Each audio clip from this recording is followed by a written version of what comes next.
Hello and welcome to the famous Matches of Magic channel. Today we'll be presenting the 2017 Vintage Champs Finals. Today's matchup is between Shay and Andrew Markiton, both playing decks that are extremely similar, known as Mud or Shops. These decks are almost identical, and before we begin, let's take a look at their deck lists.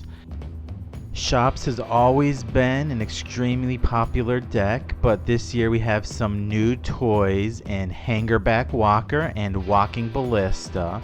Now Hangerback Walker is amazing because you can sacrifice it to an Arcbound Ravager to make a bunch of Thopters that you can then sacrifice all the Thopters to an Arcbound Ravager to move all of the counters to a Walking Ballista, then move all of the Walking Ballista counters to the opponent and kill them out with a combo kill out of nowhere. Now they only have one card that is different in that Shay has an extra Hangerback Walker, whereas Andrew Markiton has a Chief of the Foundry, which gives all of his artifact creatures +1/+1. Now the real difference comes in their sideboard, in that Andrew Markiton chose to have Precursor Golems in the sideboard for the creatures in the mirror, whereas Shay chose to have Wormcoil Engines in the sideboard for the creatures in the mirror. Also, Andrew Markiton has some Powder Keg and Ratchet Bombs in the sideboard, which will be relevant in this matchup. Now that we have that out of the way, let's head down to the matchup. Andrew Markiton Mulligan starts with a Mock Sapphire and a Mishra's Factory and a turn 1 Steel Overseer.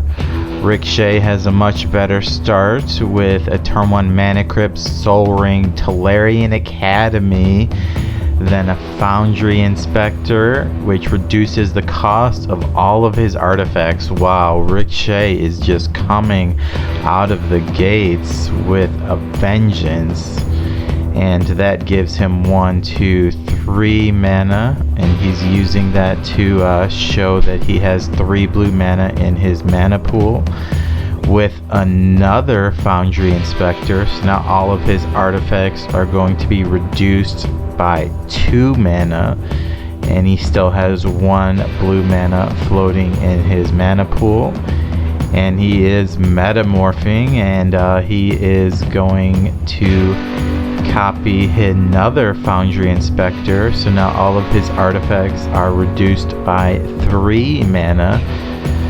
Wow, so what is Shay gonna do after that? It looks like he has a Walking Ballista, and how much is he gonna have that Walking Ballista?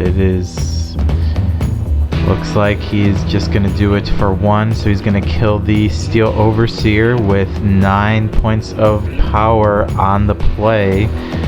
And Andrew Markiton only has 2 mana, so he casts a Phyrexian Invoker, so this is not looking good for Andrew Markiton. Even though he was on the play, this looks like he is going to be blown out of the water by Shay here.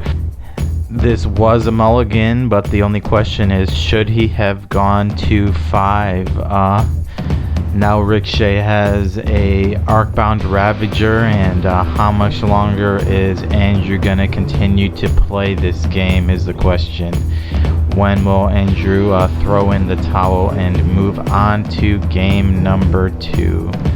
And looks like the question is, that is a wrap. So Andrew will be on the play once again for game number 2. We are on to game number 2. Andrew will be bringing in his Precursor Golems, and he starts with a bang with 2 Moxen on the play, and he starts with a Steel Overseer once again, followed by a Mishra's Factory and a Chalice for 0 on the play. So there we go. That is a much better start for Andrew. So Rick Shay has a Black Lotus there on the play. So that is countered, and he just threw that out there to see if Andrew would miss the trigger, and Rick Shay does not have any 2 mana or 3 mana producing lands.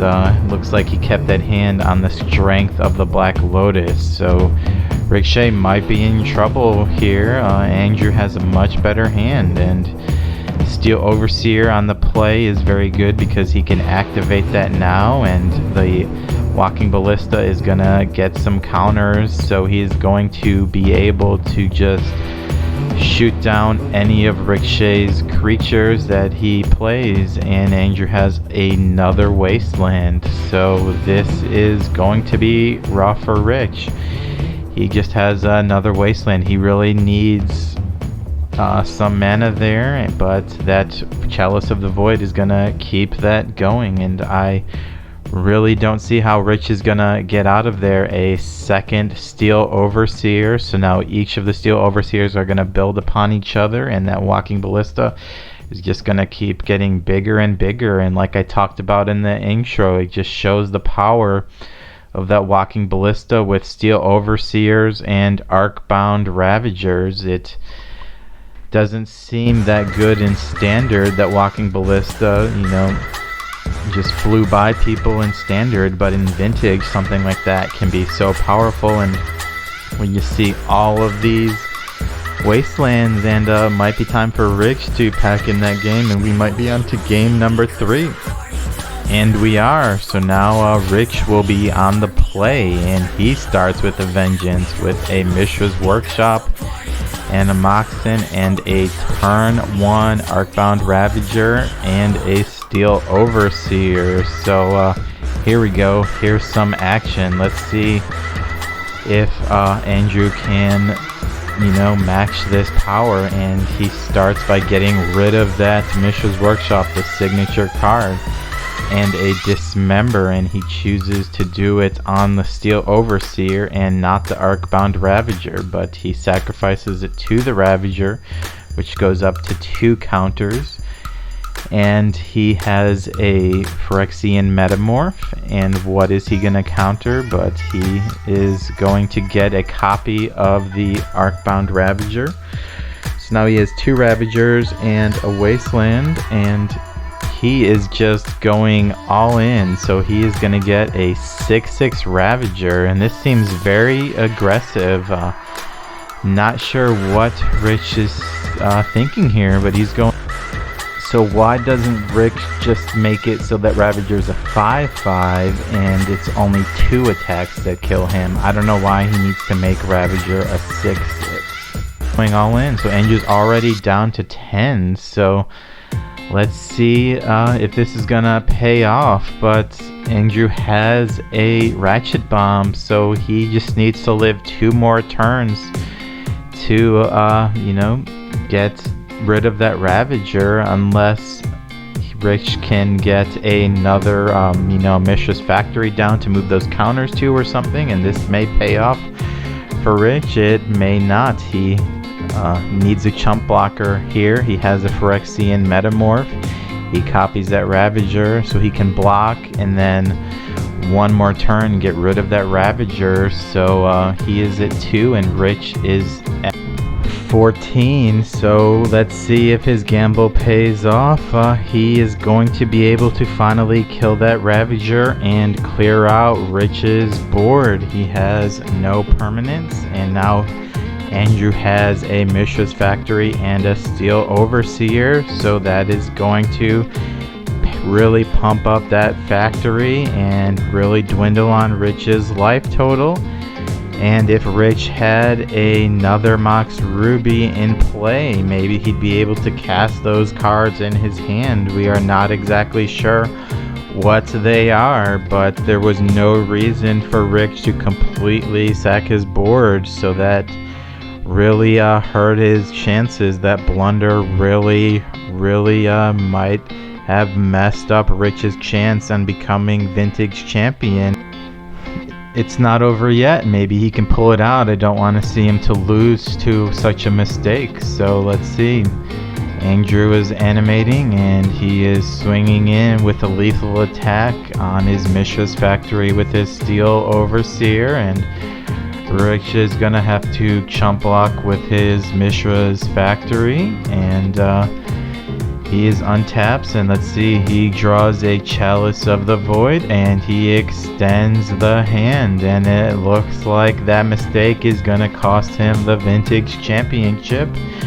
Maybe next time, Rick Shay, maybe next time. And I would like to thank you for tuning in, and thank you for watching the Famous Matches of Magic channel.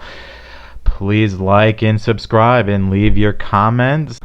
Let me know in your comments if you think it was a mistake for him to sacrifice the Mox Ruby as well, or if it even mattered. Either way, thank you for watching. I can't believe it! You could have killed me!